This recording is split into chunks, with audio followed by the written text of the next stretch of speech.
지구는 중심에 있고 움직이지 않습니다. 태양이 지구 주위를 돌고 다른 행성들은 태양의 주위를 돕니다. 네, 이게 티코 브라헤의 절충적인 체계입니다. 벤섬을 티코 브라헤에게 마음대로 쓰라고 주면서 이 벤섬의 가운데에 엄청난 돈을 들여서 천문 관측소를 건설을 해줍니다. 이름은 우라니보르. 그 뜻은 하늘에 떠있는 성이다. 천문학이 빛의 학문인 것에 반해서 연금술은 어둠의 학문이었습니다. 캐빈디시 연구소의 설계도는, 실제 설계는 맥스웰이라는 과학자가 과학에 대해서 가지고 있었던 독특한 생각을 그 건물 안에 구현을 시키는 그런 방식으로 설계가 되었습니다.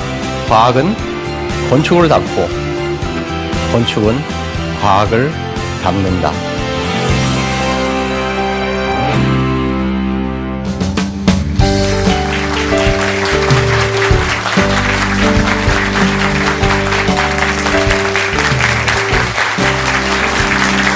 네, 과학, 인문과 예술을 만나다 네 번째 강의 케플러와 과학의 진보에 대해서 말씀드리겠습니다.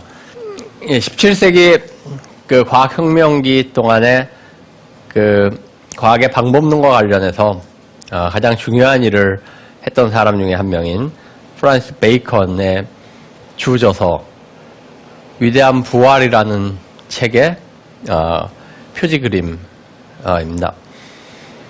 여기 보시는 저 바다에 두 개의 기둥이 세워져 있습니다. 저 기둥은요, 고대 헤라클레스의 기둥이라고 알려졌던 그러한 기둥인데요. 저 기둥의 위치는 지브롤터 해협에 두 기둥이 양쪽으로 서 있었다고 합니다. 물론 상당 부분 신화적인 얘기죠. 근데 그 지브롤터 해협의 위치는 여러분들 머릿속으로 생각하시면은 스페인과 모로코 사이에 있습니다. 그러니까 그 스페인과 모로코는 지중해가 대서양으로 나가는 그 길목입니다. 그러니까 고대인들한테는 사실은 지중해가 세상의 거의 전부였습니다. 그 밖은 미지의 세계, 심지어 나가서는 안 되는 세상이었습니다. 그 경계에 서 있었던 게 헤라클레스의 기둥인 것입니다. 근데 지금 한 배가 굉장히 용감하게 헤라클레스의 기둥 밖으로 항해를 하고 있습니다. 그런데요, 보니까 자기가 처음이 아닙니다. 이미 저 멀리 자기보다 앞서 그 나가서는 안 되는 경계를 뚫고 나간 배가 이미 있습니다. 이 책의 하단에는 많은 이가 지나가고 지식은 더 많아질 것이다 라는 글귀가 쓰여져 있습니다. 이건 과학기술이 발전하고 진보하고 유용한 것들이 증가한다 라는 그러한 생각이고요. 그에 바탕을 해서 우리가 살고 있는 이 세상이 진보할 수 있다 라는 믿음을 드러내는 그러한 이미지라고 볼 수 있습니다. 우리는 보통 이런 생각을 근대성, 어떤 근대적인 세상을 구성하는 세계관의 핵심 중에 하나라고 그렇게 생각을 합니다. 지식이 진보할 수 있다는 생각. 어찌 지금 보면 너무 당연한 생각이지만 그 당시에는 그렇게 당연한 생각은 아니었습니다. 제가 강의 중간에도 말씀드리겠지만 오랫동안 사람들은 어떤 생각을 했냐면은 고대에 황금기가 있었다 라는 생각을 했습니다. 지혜가 있었다. 고대에 아주 옛날에 우리보다 훨씬 더 많이 알고 훨씬 더 지혜로웠던 그런 사람들이 있었다 라는 생각을 하고 있었기 때문에 지금 우리가 옛날 사람보다 많이 한다 라는 생각을 하기가 쉽지 않았던 그러한 이유도 있었습니다. 자, 제가 광학의 사례를 하나를 들어보이겠습니다. 여러분이 보시는 이 그림은 야쿠프 비텔로라는 독일의 자연 철학자가 13세기에 저술했던 책입니다.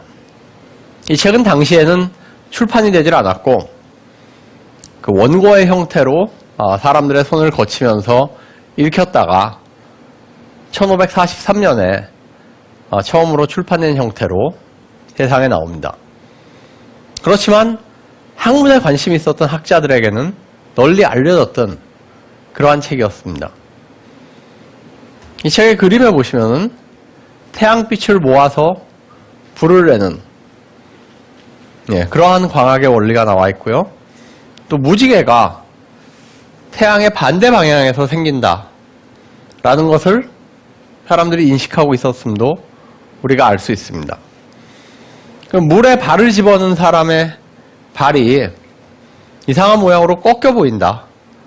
빛의 굴절과 관련된 그런 현상도 사람들이 알고 있었고, 정확한 굴절의 법칙은 찾지 못했지만은 상당히 근접한 그런 굴절의 법칙까지도 찾아내고 있었습니다.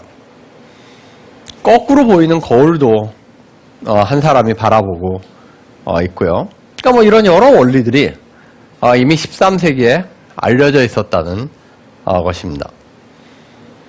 이 비텔로는 아랍의 학자였던 이븐 알하이삼 혹은 알하젠이라고 불렸던 그 아랍 학자의 영향을 많이 받았습니다. 이 알하젠은 광학과 관련해서 특히 굉장히 중요한 업적들을 많이 남겼던 학자였는데요. 이 사람이 남긴 업적 중에 하나가 우리가 사물을 볼 수 있는 것은 눈에서 빛이 나가서 사물을 보는 게 아니라 빛이 사물에 반사돼서 우리 눈에 들어옴으로써 사물을 보는 것이다 라는 이론을 처음으로 제시를 했던 사람입니다.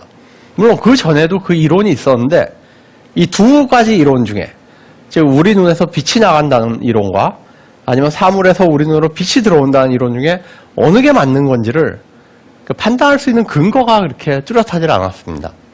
근데 알하젠이 굉장히 설득력 있게 우리가 사물을 보는 것은 눈에서 빛이 나가는 게 아니라 사물에서 태양빛이 사물에 반사돼서 우리 눈으로 들어옴으로써 빛을 보는 것이다 라는 설명을 했던 사람입니다. 그 외에도 알하젠은 여러 가지 업적들을 남겼습니다. 그런데요, 알하젠이 해결하지 못했던 문제가 하나 있었습니다. 그리고 알하젠을 계승했던 비텔로도 풀지 못했던 어려운 숙제가 하나가 있었는데요. 자, 우리 눈은 동공이라고 불리는 영역이 있습니다. 그 영역으로 빛이 다 들어옵니다. 그렇죠? 근데 어떤 한 점을 제가 봅니다. 그 점에서 빛이 반사돼서 제 눈으로 오는데 빛이 한 가닥만 오는 것이 아닙니다. 한 점에서 반사된 빛이 한 가닥만 오는 것이 아니라 그 점에서 반사된 수많은 빛의 가닥들이 제 동공으로 다 들어옵니다. 그렇죠? 근데 왜 우리는 한 점을 보는 걸까요? 어떻게 이렇게 많은 빛이 눈에 들어오는데 우리는 왜 그 각각의 점을 각각의 점이라고 인식을 하는 걸까요? 그 문제를 해결을 하지 못했었습니다. 물론 알하젠은 나름대로 답을 내놨습니다. 수많은 빛의 광선이 내 눈으로 들어오지만 나의 각막과 눈을 덮어 씌우고 있는 각막과 정확하게 수직으로 들어오는 광선만이 내 시신경을 건드린다. 다른 빛들은 내 시신경을 건드리질 않는다. 그렇기 때문에 우리는 그 한 점에서 들어오는 빛의 딱 한 가닥만을 인식을 한다. 라고 설명을 했습니다. 근데 그 설명이 왜 그런지 어떤 근거도 없죠. 왜 수직으로 내 눈에 들어오는 빛만 내가 인식을 할 필요가, 그런 이유가 뭐가 있습니까? 설명은 하지만은 설명이 그렇게 설득력을 가진 그런 설명은 아니었습니다. 요하네스 케플러는 천문학자입니다. 천문학자고 하늘을 바라보고 천체를 관측하고, 천체를 관측하는데 빛은 필수적입니다. 그래서 천문학을 하다가 광학에도 관심을 갖게 됐습니다. 광학을 연구를 하다가 비텔로가 해결하지 못했던 아까 그 문제를 풀 수 있는 이론을 제시를 합니다. 저기 V라는 지점에, 맨 왼쪽 끝에 지점에요. 그 꼭지점에서 빛이 반사돼서 우리 눈으로 이런 콘 모양의 빛이 쭉 들어옵니다. 들어오죠. 각막을 거치고 그 뒤에 렌즈 모양을 한 수정체를 통과합니다. 그런데 각막과 수정체를 통과하면서 이 아이스크림 콘 같은 그 모양의 빛이 어떻게 되냐면 한 점으로 수렴이 됩니다. 그래서 V라는 지점에서 출발한 이 콘 모양의 빛은 R이라는 지점에 우리의 망막에 가서 한 점으로 맺힙니다. X라는 지점에서 출발한 빛은 같은 과정을 거쳐서 S라는 지점에 가서 맺힙니다. Y라는 점에서 출발한 아이스크림 콘 모양의 빛은 우리 눈에 전부 들어와서 각막과 수정체를 거쳐서 T라는 점에 가서 맺힙니다. 그러니까 원래 물체 V, X, Y는 우리의 망막에 가서 거꾸로 R, S, T라는 형태로 맺히게 됩니다. 빛이 다 들어오지만 각막과 수정체의 작용에 의해서 한 점으로 수렴이 된다는 것입니다. 몇백 년 동안 풀리지 않았던 문제가 케플러에 의해서 해결이 됩니다. 자, 데카르트는 철학자이자 과학자였습니다. 데카르트는 역시 다른 당시의 자연 철학자와 마찬가지로 광학에 굉장히 많은 관심을 가지고 있었습니다. 케플러에부터 시작을 합니다. 데카르트는 케플러를 읽고 케플러를 받아들입니다. 그런데 케플러가 해결하지 못했던 문제가 있음을 알게 됩니다. 그 이전까지 안경이나 혹은 망원경 같은 데 사용됐던 렌즈들은 보통 어떻게 만들었냐면요. 굴을 만듭니다. 유리로. 굴을 만들고 굴의 일부를 잘라냅니다. 그래서 그걸 가지고 깎아서 렌즈를 만들었습니다. 구의 모양으로 만들면은 가장 좋은 렌즈가 나올 거라고 생각을 했습니다. 데카르트는 광학을 연구하다가 기하학적이고 수학적인 계산을 통해서 굴을 깎아서 만든 렌즈는 한 점에 빛을 모을 수 없다는 것을 밝힙니다. 초점이 하나가 아니다 라는 것을 밝힙니다. 그러면 한 점에 빛을 모으기 위해서, 그러니까 더 잘 보이게 하기 위해서 어떤 렌즈를 사용해야 되느냐를 계산을 해보니까 타원이나 쌍곡선 모양으로 렌즈를 깎아서 만들면은 그 렌즈를 통해서 들어온 빛이 T라는 하나의 초점에 딱 모이게 할 수 있다라는 것을 내놨습니다. 이 결과를 내놓으면서 데카르트는 이거는 자기 이전에 살았던 어떤 사람도 몰랐던 것이다 라는 얘기를 합니다. 자기가 처음으로 밝혀낸 것이다. 아이작 뉴턴은 이 데카르트로부터 출발을 합니다. 출발을 해서 데카르트의 이런 기하학적인 논의가 기하학적으로는 맞지만 우리가 지난 시간에 봤던 것처럼 모든 유리는 백색광을 통과시키면서 그 백색광을 구성하고 있는 빨주노초 파남보의 단색광들이 유리를 통과하면서 서로 다른 굴절률을 가져서 서로 다른 각도로 휜다는 것을 보입니다. 그래서 데카르트의 기하학적 논의를 따른다고 해도 우리가 유리를 쓰는 한 쌍곡선 렌즈를 만들고 타원 렌즈를 만들어도 그 빛이 유리를 시다면서 여러 가지 단색광으로 분해가 되고 그 단색광들이 꺾이는 각도가 다르기 때문에 이 색깔들이 한 점에 모일 수가 없다는 것을 보입니다. 데카르트는 틀렸다. 자기가 새롭게 알아낸 결과입니다. 그러면 어떻게 해야 되냐?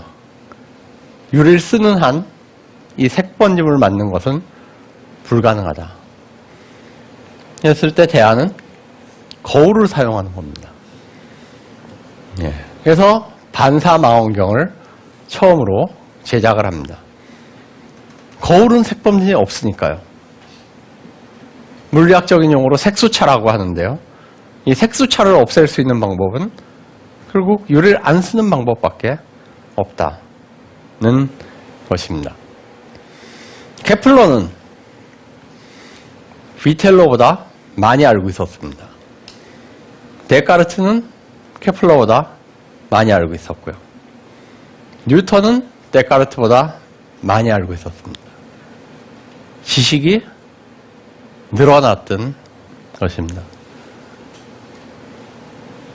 이렇게 지식이 진보한다는 생각, 내가 내 이전에 살았던 사람보다 더 많이 알고 있다는 생각, 나의 후손이 나보다 더 많이 알 것이다 라는 생각은 이 당시 17세기에 근대 과학이 등장하면서 같이 등장했던 상당히 새로운 관념이었던 것입니다.